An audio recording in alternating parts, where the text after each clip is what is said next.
परमेश्वरः गुरु साक्षात् परब्रह्म तस्मै श्री गुरवे नमः। अखण्डमण्डलाकारं व्याप्तं येन चराचरं तत्पदं दर्शितं येन तस्मै श्री गुरवे नमः। आज योग की कक्षा में आप सभी का स्वागत है। आज हम आपको योग के बारे में एक संक्षिप्त परिचय देते हैं। योग यह युज धातु से बना हुआ है। योग जो शब्द है वह युज धातु से बना है, जिसे बांधना या एक जगह जुड़ जाना, अपना लक्ष्य एक जगह केंद्रित करना। इस योग का अर्थ क्या होता है वो बता रहे हैं। एक जगह लक्ष्य को केंद्रित करना, जीवात्मा का परमात्मा से मिलन होना, मन की इंद्रियों में निरोधकता आना, बुद्धि की शुद्धता आना, इंद्रियों का निग्रह हो जाना, इसे योग कहते हैं। तो हम बच्चे लोग कैसे समझें योग क्या है, हमारे लिए इसमें क्या उपयोगी है। तो हम इंद्रियों को तो जानते हैं, 5 सेंसेस जानते हैं। कौन कौन है? आँख, नाक, कान, नासिका, जीभ, है ना। तो अच्छा, तो 5 ज्ञान इंद्रियां हम इसको कहते हैं। क्या कहते हैं? ज्ञान इंद्रियां। 5 ज्ञान इंद्रियां। तो इन 5 ज्ञान इंद्रियों के द्वारा हम ज्ञान प्राप्त करते हैं, है ना। शब्द, स्पर्श, रूप, रस और गंध। शब्द किसके द्वारा? जीव के द्वारा बोलते हैं शब्द। स्पर्श त्वचा के द्वारा, रूप आँख के द्वारा, रस जीव के द्वारा, गंध नाक के द्वारा। इस प्रकार से हम 5 ज्ञान इंद्रियों के द्वारा हम संसार के ज्ञान को अर्जित करते हैं। यहाँ पर कहा है मन की इंद्रियों में निरोधकता आना, यह योग है। तो हम जो क्रिया कर रहे हैं, तो इंद्रियों के द्वारा जो ज्ञान मन प्राप्त कर रहा है, यह ज्ञान कौन प्राप्त कर रहा है? हमारा मन। तो मन जो ज्ञान को प्राप्त करता है, हम इसको खुद से अलग कैसे करें। जैसे ये मान के चलिए कि एक कैमरा है, कैमरा पिक्चर को कैद कर रहा है और उसके साथ साथ में कोई साउंड है उसको भी कैद कर रहा है, रंग रूप है सब कैद कर रहा है। इस सब को जब वो कैद कर रहा है तो उसके एक मेमोरी में वह जमा हो रहा है, लेकिन वह मोबाइल उन सभी दृश्य से अटैच नहीं हो रहा है। मेमोरी में है लेकिन उसे अटैच नहीं है। ठीक उसी प्रकार से योग के द्वारा हम मन और इंद्रियों के द्वारा सभी ज्ञान को अर्जित तो करते हैं, परंतु यह मन और इंद्रियां हमसे अलग है। योग के द्वारा हम इसे जान पाते हैं। और शुरुआत कैसे करते हैं हम? अपना लक्ष्य एक जगह केंद्रित करना, यह भी योग का परिभाषा है। अपना लक्ष्य एक जगह केंद्रित करना।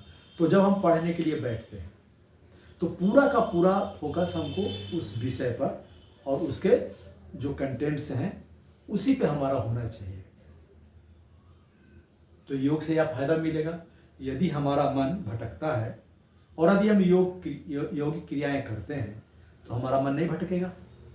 ये फायदा है योग करने से। आज के समय में जब हमारा खान पान से लेकर के जितना वातावरण है, इन सभी पर एक नज़र डालें तो हमारे मन को चंचल करने के लिए काफ़ी ज़्यादा मात्रा में सामग्री उपलब्ध है। हम इन सभी विषय वस्तुओं से अलग हट करके अपने लक्ष्य की ओर केंद्रित हों, इसमें योग हमारी सहायता करता है। ठीक है, तो जब हम योग करेंगे तो हम अपने लक्ष्य की ओर केंद्रित होकर के आगे बढ़ेंगे, हमारा मन भटकेगा नहीं। ये इसमें है। पतंजलि योगाचार्य हैं, जो योग के प्रणेता कहे जाते हैं। उन्होंने कहा है, योगस् चित्त वृत्ति निरोधः। योग चित्त वृत्ति का निरोध करता है। आपको वहां तक नहीं जाना है, आपको यह जाना है चित्त की वृत्ति, अर्थात हमारे भीतर जो पड़े हुए संस्कार हैं उसको यह समाप्त करता है। संस्कार कैसे बनते हैं? हम जो विचार करते हैं, एक ही विचार को बार बार करते हैं, बार बार विचार करने से वो हमारी आदत में शामिल हो जाता है। जब हम उन आदतों को अपना लेते हैं और उसे हम अपने जीवन में उतार कर जीने लगते हैं, वह विचार जो शुरुआत में सिर्फ एक विचार था, अब हमारे जीवन का अंग बन चुका है। हम इसको संस्कार कहते हैं। ठीक है, और यह संस्कार परिपक्व होने के बाद ऑटोमेटिक हम उसमें जीते चले जाते हैं और हमें पता भी नहीं चलता। योग हमें संवेदनशील बनाता है और अपने ही संस्कारों के प्रति हमें जागरूक करता है, ताकि हम उसे जानें और उससे हम निवृत्त हों। ठीक है, तो इस प्रकार से चित्त वृत्ति का निरोध, आप बच्चों को इतना ही समझना ठीक है। इसके गहरे अर्थ आप समय के अनुसार जब आगे जाएंगे तो इसके जो विशेषज्ञ गुरु मिलेंगे आपको, वो आगे आपको बताएंगे। लेकिन हमें क्या करना है? हमें अपने पुरानी आदतों को जानना है कि ये आदतें हमारे में कैसे आती है, नई आदतों को हम फिर कैसे डाल सकते हैं जो हमारी उन्नति का रास्ता खोले, है ना। हम ऐसे अपने इंद्रियों से जो ज्ञान अर्जित करते हैं तो वह हमारे जीवन में क्या प्रभाव डालता है, हम किन ज्ञान को अर्जित करें और किसे छोड़ दें, हमारा मन कहाँ जा रहा है और कहाँ नहीं जा रहा है, इसका निर्णय करने की क्षमता हमारे अंदर योग के माध्यम से आ जाती है। इसलिए हमें योग करना चाहिए। प्रत्येक विद्यार्थी को योग करना बहुत ही अनिवार्य है आज के समय में।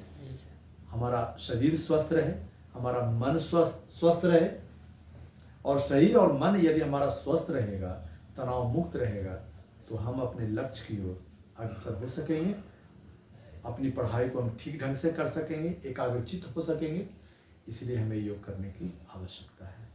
तो अभी हम आपको योग के बारे में इतना बताए, इसमें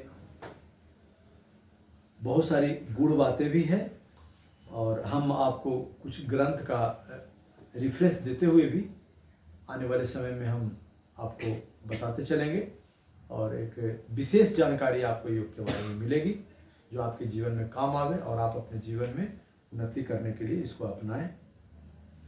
योग के प्रकार की जब बात आती है तो इसमें बहुत प्रकार हैं योग के।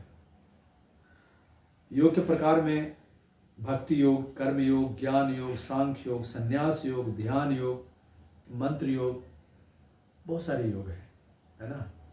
हम किस योग को अपनाएं विद्यार्थी के रूप में, जिससे कि हमारा मन चंचल ना हो, हमारे पढ़ाई में मन लगे और हम आगे उत्तरोत्तर वृद्धि करें।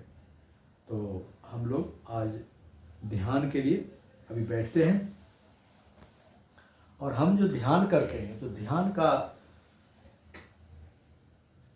करना होता नहीं, ध्यान होता है, ध्यान किया नहीं जाता है। तो हम अभी 20 मिनट की क्रिया करेंगे।